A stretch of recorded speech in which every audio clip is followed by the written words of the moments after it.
আসসালামু আলাইকুম ওয়া রাহমাতুল্লাহি ওয়া বারাকাতুহু।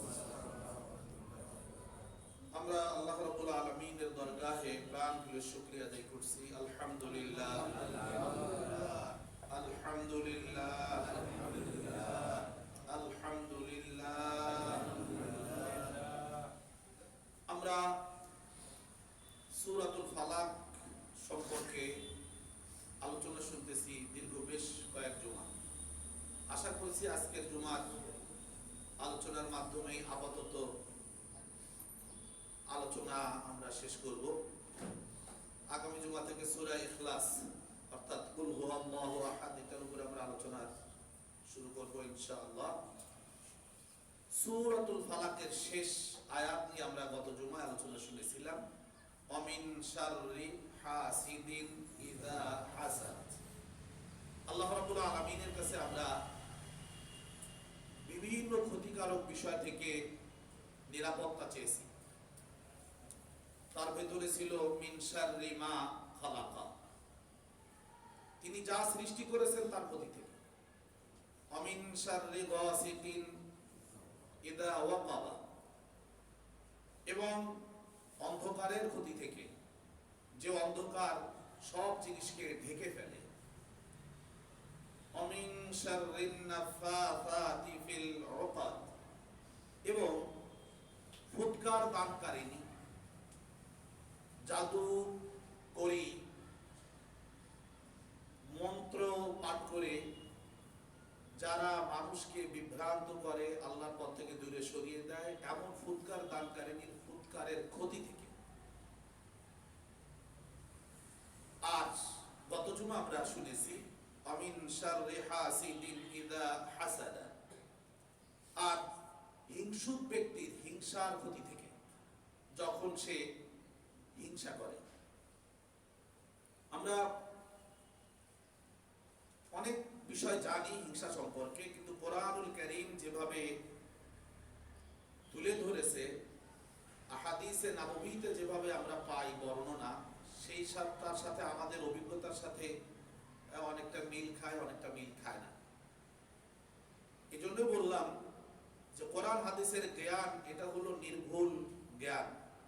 এটা যদি না থাকে আমাদের মধ্যে, তাহলে আমরা অনেক সময় বিভ্রান্ত হই।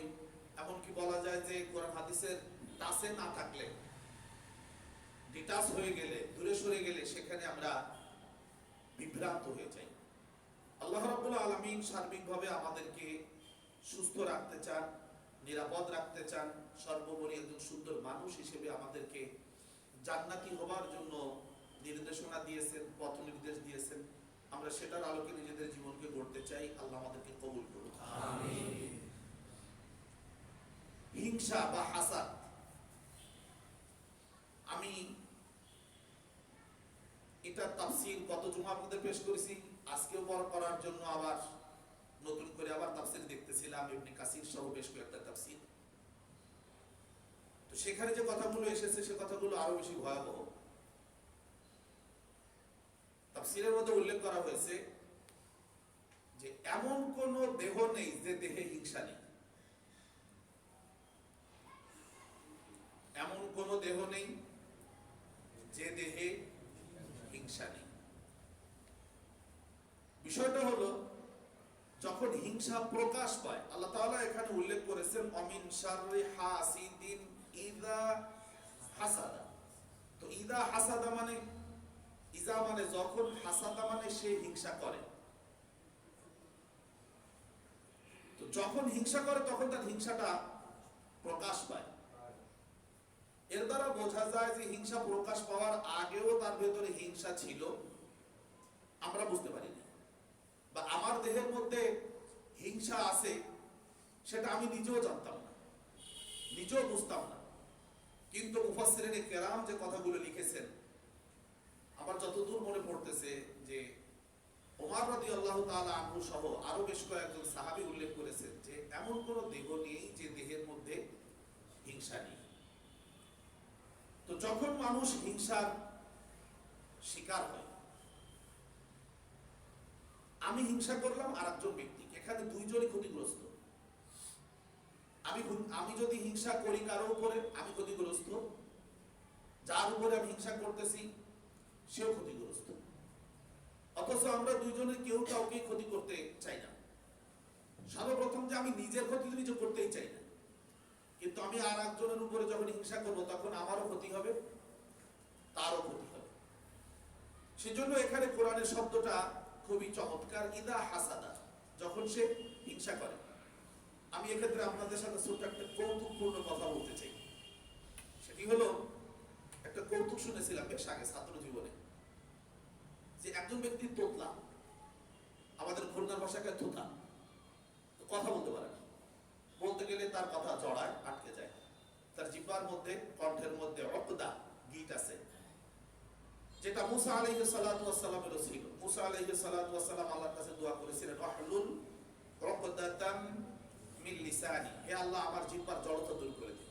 তো যাই হোক, এরকম একজন তোতলা ব্যক্তিকে কেউ জিজ্ঞেস করতেছে, এই তুই কি সবসময় তোতলামি করিস? কয় না। কোন সময় তোতলামি করিস? কথা বলার সময়। তার মানে কথা বলার সময় তুতলামি করে, খাওয়া, শোয়া, দৌড়াদৌড়ি, ঘুম, পড়া, পেশা, পায়খানা করার কোনো সময় তুতলামি করে না। তুতলামিটা ধরা পড়ে কোন সময়? ইদা হাসাদা, লোকটা যে হিংসুটি, এটা প্রমাণ পাওয়া যায় কখন? আপনারা গল্পটা বুঝেছেন তো, যে তুই যে তুতলামি করিস, সবসময় তুতলামি করিস? কোন সময় তুতলামি করিস? কথা বল। যখন কথা বলে তখনই তার তোতলামিটা ধরা পড়ে। আরো একটা সুন্দর গল্প আছে আমাদের অঞ্চলে। একটা মেয়ে ছিল তোতলা, তো ওর তো বিয়ে শাদীর ব্যাপারে ছেলেরা দেখতে আসলেই ধরে ফেলবে যে মেয়েটা তোতলা। তো যাই হোক, মেয়ে আগের রাতে মার কাছে অনেক সবক শুনিয়েছে। মা একটা কথাই বলছে, তুই কোনো কথা বলবি না, যা জিজ্ঞেস করে সবটার উত্তর আমি দিয়ে দেবো।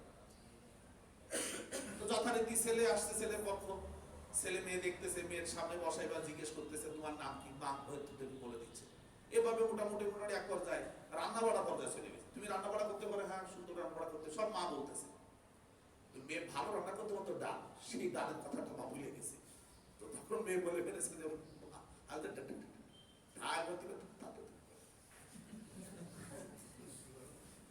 আপনার গল্প কিছু বুঝেছি, আমি যে ডাল রান্না করতে পারি, তুমি তো সেটাই বলনি। এতক্ষণ যা চুপচাপ ছিল, মেয়েটা অনেক সুন্দর, তার সব ঠিক আছে, লেখাপড়া মাজা বলে যাচ্ছে, ছেলে পক্ষ তাই বিশ্বাস করে নিচ্ছে। কিন্তু ধরা পড়লো কোন সময়? ডাল রান্নার সময় ধরা পড়ে গেছে। আমি যে হিংসুটে, এটা ধরা পড়বে কোন সময়? যতক্ষণ আমি হিংসার প্রকাশ করব না, ততক্ষণ কেউ বুঝতে পারবে না যে আমি আসলে ভালো হিংসুটে। আবার হিংসাটা ধরা পড়বে ইদা হাসাদা, বলেন তো আপনি শব্দটা, ইদা হাসাদা, যখন সে হিংসা করে। যখন হিংসা করবে তখনই বোঝা যাবে যে লোকটা হিংসুটে। তাহলে আমরা যেটা বুঝলাম সেটা হলো যে এমন কোন দেহ নেই যে দেহে হিংসা নাই।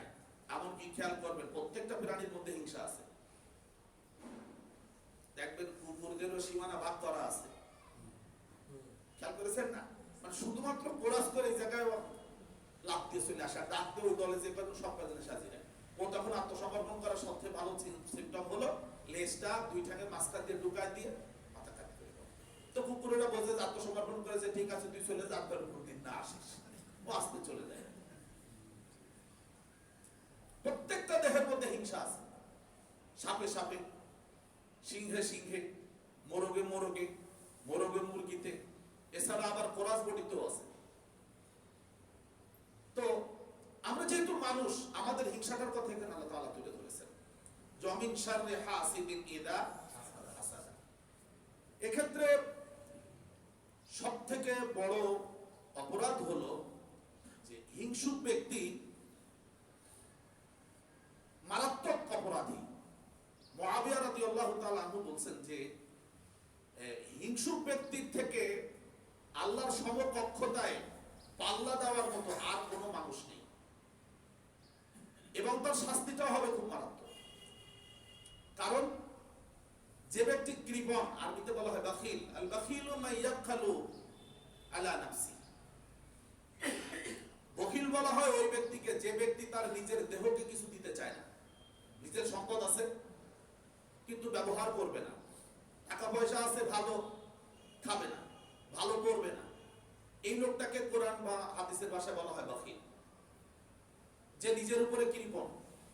আর আরবিতে আরেকটা শব্দ আছে শহী, আমা ইউকা শহা নাফসিহি। এ হলো আরেকজনকে দিতে চায় না, নিজের সম্পদ আছে আরেকজনকে দেবে না, নিজেই ভোগ করবে, এও বখিল, কৃপণ। হিংসুক ব্যক্তি কি? যে ব্যক্তি আল্লাহর দেওয়া সম্পদ আরেকজনকে দিতে চায় না, নিজেরটা নিজে ভোগ করে না, এ ব্যক্তি এক ধরনের অপরাধী। নিজেরটা আরেকজনকে দিতে চায় না, সে আরেকটা অপরাধী। কিন্তু হিংসুক ব্যক্তির সমস্যাটা কোথায়? আল্লাহ একজন ব্যক্তিকে কিছু দান করেছেন, এই লোকটা সেটাকে মেনে নিতে পারছে, তুই নিজেও দিবি না, আল্লাহ দিচ্ছে, তুই সেটাকেও পছন্দ করিস না, কি হবে? এই ব্যক্তি কার সাথে হিংসা করতেছে? সরাসরি আল্লাহর নিয়ামতের সাথে। আল্লাহ রাব্বুল আলামিন পৃথিবীতে মানুষকে নিয়ামত দান করেছেন, বিভিন্ন ধরনের নিয়ামত। এক কথায় নিয়ামতে আমরা বেষ্টিত। নিয়ামতের বাইরে আমরা কেউ চলতে পারছেন, প্রত্যেকটা একটা নখ ও বিশাল নিয়ামত। এটা নখ যার নেই তিনি বুঝবেন। আল্লাহ রাব্বুল আলামিন সেক্ষেত্রে আমাদেরকে সতর্ক করে দিয়েছেন, ওয়ালা তাতামান্নাউ মা ফাদ্দালাল্লাহু বা'দাকুম আলা বা'দ। খবরদার তোমরা এটা কখনো আকাঙ্ক্ষা করো না যে আমি আল্লাহ তাআলা মানুষকে যে নিয়ামত দান করেছি সেই নিয়ামতে তোমরা কেউ বেশি কেউ কম পেয়েছো। এটি আমি আল্লাহ তাআলা আমি দান করেছি, সুতরাং তোমরা সেটা আরেকজন থেকে নষ্ট করে দেওয়ার মতো আকাঙ্ক্ষা করো না। ওয়ালা তাতামান্নাউ, তোমরা তামান্না করো না, আকাঙ্ক্ষা করো না। মা ফাদ্দালাল্লাহু বা'দাকুম আলা বা'দ, লিররিজালি নাসীবুম মিম্মা তারাকাল ওয়ালিদানি ওয়াল আকরাবুন মিম্মা ক্বাল্লা মিনহু আও কাসুরা নাসীবান মাফরুতা, সূরাতুন নিসা। আল্লাহ তাআলা বলতেছেন যে এখানে আমি দান করেছি, যেমন সম্পদের ক্ষেত্রে নারী এবং পুরুষের বন্টনের ক্ষেত্রে আল্লাহ রাব্বুল আলামিন বলেছেন লিযযাকারি মিসলু হাযযিল উনসায়াইন, দুইজন নারী সমান একজন পুরুষ সম্পদের বন্টনের ক্ষেত্রে। এক্ষেত্রে নারীদের আকাঙ্ক্ষা হতে পারে যে আমি নারী, তাই বলে আল্লাহ তাআলা আমার কম দিলেন। আল্লাহ তাআলা বলছেন এটা আমি বন্টন করেছি, কেন করেছি সেটা আমি জানি। এই আয়াতকে দলিল হিসেবে পেশ করা হয়েছে যে আল্লাহ রাব্বুল আলামিন আপনাকে আমাকে যাকে যা দান করেছেন সেটা আল্লাহ তাআলা পক্ষ থেকে, আমরা ইংরেজিতে খুব সহজে বলি গড গিফটেড, গড গিফটেড, আল্লাহ তাআলা দান করেছেন। আল্লাহর দানের ব্যাপারে আপনি আমি হিংসা করলে আল্লাহ তাআলার সাথেই আপনার আমার মোকাবেলা হবে। এটা করা এক ধরনের বোকামি, নির্বুদ্ধিতা। আমরা এই রোগে সবাই আক্রান্ত আছি। আল্লাহ তাআলা আমাদেরকে এই হিংসা রোগ থেকে মুক্তির ফয়সালা করুন, আমিন। সবাই, যেহেতু নোবডি বলেছি যে কোন দেহ নেই যে দেহে হিংসা নেই, তো আমার দেহের মধ্যে হিংসা আছে, হয়তো প্রকাশ পায় অথবা পায় না। এক্ষেত্রে আমরা আসবো আল্লাহ রাব্বুল আলামিন মানুষকে যে নিয়ামত দান করেছেন সেই নিয়ামতগুলোর মধ্যে উল্লেখযোগ্য যেটা, সেটা হলো আল্লাহ তাআলা কাউকে ইলম দান করেছেন, আল ইলম ওয়াল মারিফা। যে ব্যক্তি ইলম অর্জন করেছে আল্লাহ রাব্বুল আলামিন তাকে পৃথিবীর সর্বশ্রেষ্ঠ সম্পদ দান করেছেন, আলহামদুলিল্লাহ। কারণ পৃথিবীর দুনিয়ার যত সম্পদ সেই সম্পদের সাথে ইলমের সাথে কোনো তুলনা করা যায় না। আলী রাদিয়াল্লাহু তাআলা আনহুর কাছে 10 জন ব্যক্তি আসছিল, তারা বলল যে ইলম ভালো নাকি সম্পদ ভালো, কোনটা শ্রেষ্ঠ? ইলম, মাল। আমরা 10 জন আসছি, আপনি আমাদেরকে এর পক্ষে 10টা করে উত্তর দিবেন, আপনি যেটার পক্ষে বলুন সেটার উপর 10টা উত্তর দিবেন। আলী রাদিয়াল্লাহু তাআলা উত্তর দিতে দিতে 350 উত্তর দিয়ে দিলেন। সম্পদের চেয়ে ইলম বেশি দামি, বেশি স্থায়ী, বেশি প্রয়োজন। 350 উত্তর করে কি মনে করেন কত ইলম আল্লাহ তাআলা তাকে দিয়েছিলেন? যাই হোক, তো ইলম আল্লাহ তাআলা একজন ব্যক্তিকে দান করেছেন, এটা আল্লাহ তাআলার নিয়ামত। কারণ এটা তো মেমোরি মধ্যে নিউরন সেল আছে আমাদের মাথার মধ্যে, এখানে অনেক ডাক্তার আছেন, স্যারও আছেন। এই নিউরন সেলের ভিতরে হচ্ছে আমাদের এই যে জ্ঞান গর্ব কথাগুলো, সেগুলি আল্লাহ তাআলা সংরক্ষণের ব্যবস্থা করে দিয়েছেন, আলহামদুলিল্লাহ। এটা যার বেশি শক্তিশালী তার বেশি তত স্মৃতি শক্তি, যারটা দুর্বল তার স্মৃতিশক্তি তত দুর্বল হয়ে যায়। হাদিসে অবশ্য এসেছে রাসূলুল্লাহ সাল্লাল্লাহু আলাইহি ওয়াসাল্লাম বলেছেন যে তোমরা আল্লাহ তাআলাকে বেশি বেশি স্মরণ করো, কোরআন বেশি তেলাওয়াত করো, তাহলে তোমাদের ইলমকে আল্লাহ বাড়িয়ে দিবেন। যাই হোক, এই বিষয়ে আমরা আলাদা একটা চ্যাপ্টার, এটা নিয়ে আর কোনো আমি আজকে আলোচনায় যাচ্ছি না।